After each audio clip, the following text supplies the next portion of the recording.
사랑합니다. 성도 여러분, 오늘도 성령께서 함께 하시기를 기도합니다. 고린도전서 1장 2절 말씀 읽어드리겠습니다. 고린도에 있는 하나님의 교회, 곧 그리스도 예수 안에서 거룩하여지고 성도라 부르심을 받은 자들과 또 각 처에서 우리의 주, 곧 그들과 우리의 주 되신 예수 그리스도의 이름을 부르는 모든 자들에게 편지하노라. 자, 본문은 사도 바울이 고린도 교회에 써 보낸 편지입니다. 고린도 교회는 문제가 많이 있었습니다. 어쩌면 오늘날 교회를 비방하면서 하는 모든 문제들이 사실 여기 고린도 교회에서 찾을 수 있을 정도로 종합병원과 같은 문제 백과사전과 같은 교회가 바로 고린도 교회였습니다.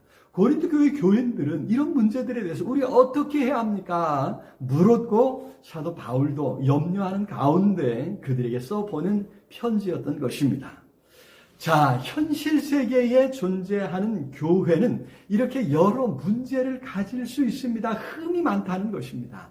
상처받은 사람들이 위로받으려고 모였습니다. 그래서 그 상처들이 모여 서로 부대낄 때 더 예민해지는 것이죠.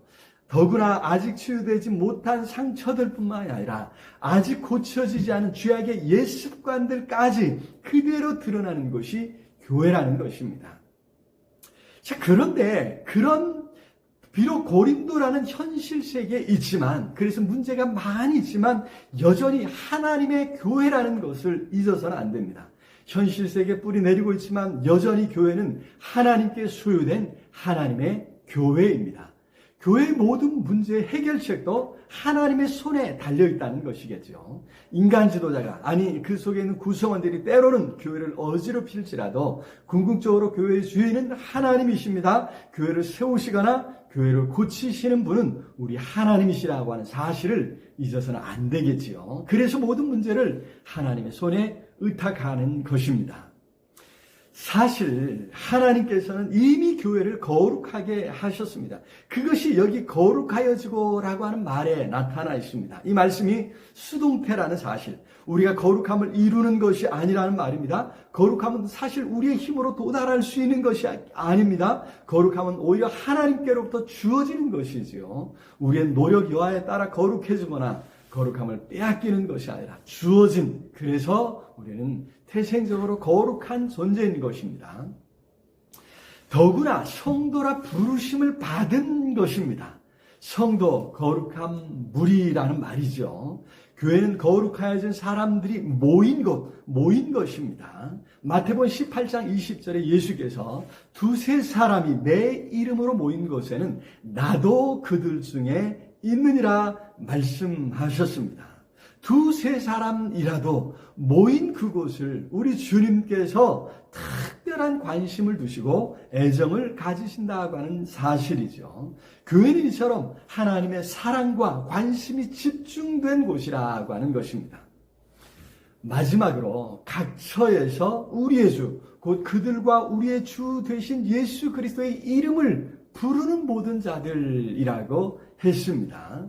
예수 그리스도의 이름을 부르는 모든 자들, 예수 이름을 주로 알고 예수 그리스도를 주로 부르는 사람들입니다. 이제 우리가 주체가 되는 것 같습니다. 우리가 예수 그리스도를 주로 부릅니다.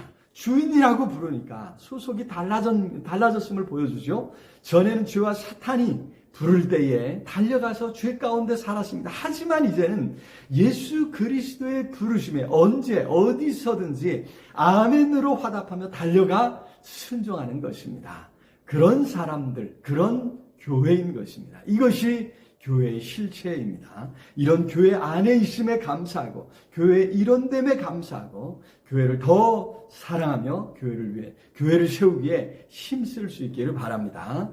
사랑의 주님 참으로 감사합니다. 이 땅 위의 교회가 어떤 곳인지 더 알게 해주시고 교회 소속됨에 감사하며 교회를 세우기에 힘써가는 우리 모두가 되게 하여 주시옵소서. 교회에 대한 소망을 잃지 않도록 하나님 우리에게 큰 은혜 주시옵시기를 간절히 소원하고 예수 그리스도 이름으로 기도드리옵나이다. 아멘. 아자, 오늘도 우리 주님 안에서 승리하시기를 기도합니다. 사랑합니다.